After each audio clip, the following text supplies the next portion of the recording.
There are so many people that it takes to make something like this, but the fact that me by myself in my office gets the footage and am physically assembling it, it's such a gratifying feeling like I made that.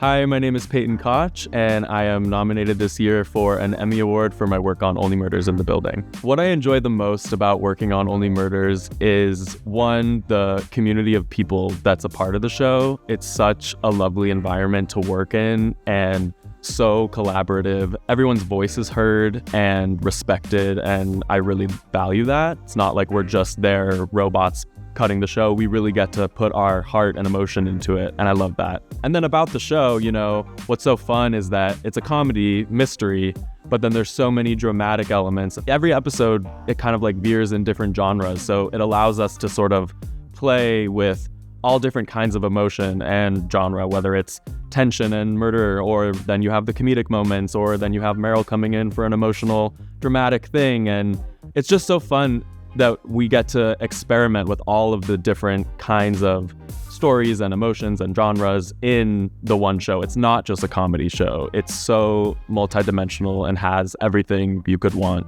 in a 30-minute television.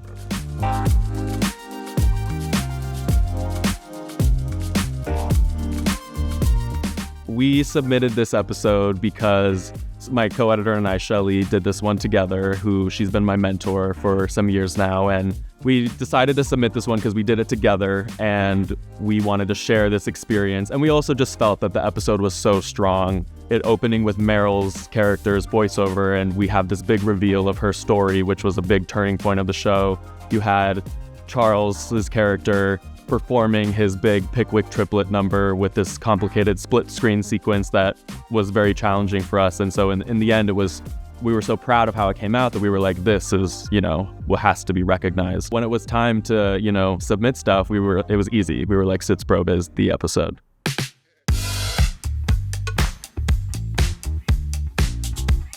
I found out about the nomination when I was on vacation in Canada with my family, and it was all chaotic, and I was like, not thinking about it. I mean, I was not thinking about it. It was also my birthday the day before. So I was like, okay, birthday present, maybe, we'll see, whatever. I'm not thinking about it. The time kept passing, and then I was like, oh wait, where's my phone? I went inside, and then I had the text like, oh my God, congratulations, from our Peggy and Shelly, who we work on the show with. And we had the calls, and I was like, oh my God, wait, is this real? I had to go online and look at the list, officially.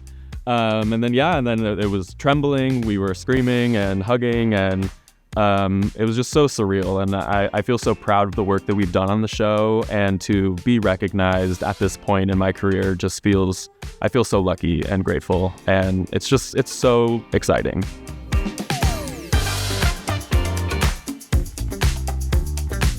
I think the biggest challenge for us was the split screen sequence. It was scripted, and so when we read that in the script, we knew we were going to have to act immediately in order to get production what they needed to shoot it properly.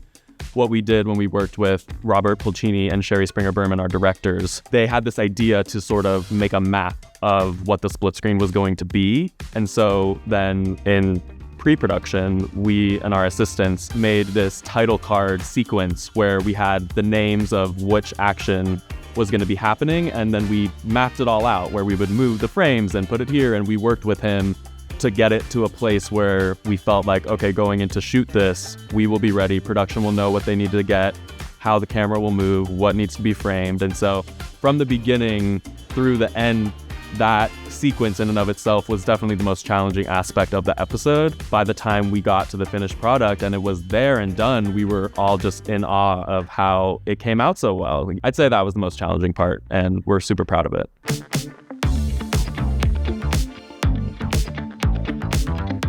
I think on Only Murders, a big tool we use in Avid at least I use, is script sync, because a lot of people do think that our actors improv a lot and do lots of ad-libbing, but in reality they don't, which is lovely for us. The way that our showrunner works is he'll come in and he loves to watch takes, and so it's really easy when my assistant will have the scene scripted and I can go in and he likes to go, okay, let's see the takes, and we'll go take one, take two, yada, yada, yada. And then he'll go, okay, it's between 1 and 5. So then we play 1 and 5. And it's so easy how they have the script sync set up to where I can see the little dots on the lines and where I can go. And it just helps me get through things so much faster, opposed to like if I was looking at a dailies bin and looking at locators, or even a daily string out sequence where I have it, line by line. Or it's just so easy to navigate in script sync. So I'm so thankful to have that tool on this show specifically, because it just makes my life so much easier when I'm working with directors or producers to fly through take reviews.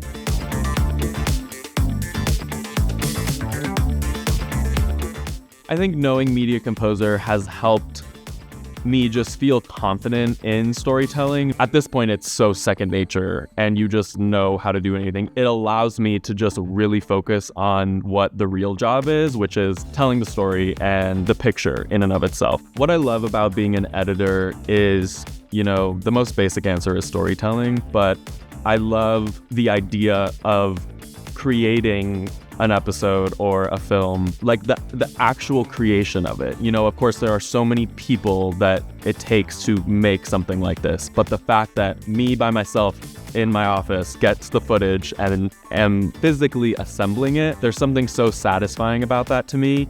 And then, by the time you're done with dailies and you have an assembly of an episode and you get to zoom out and see your timeline, it's such a gratifying feeling like I made that and I did that.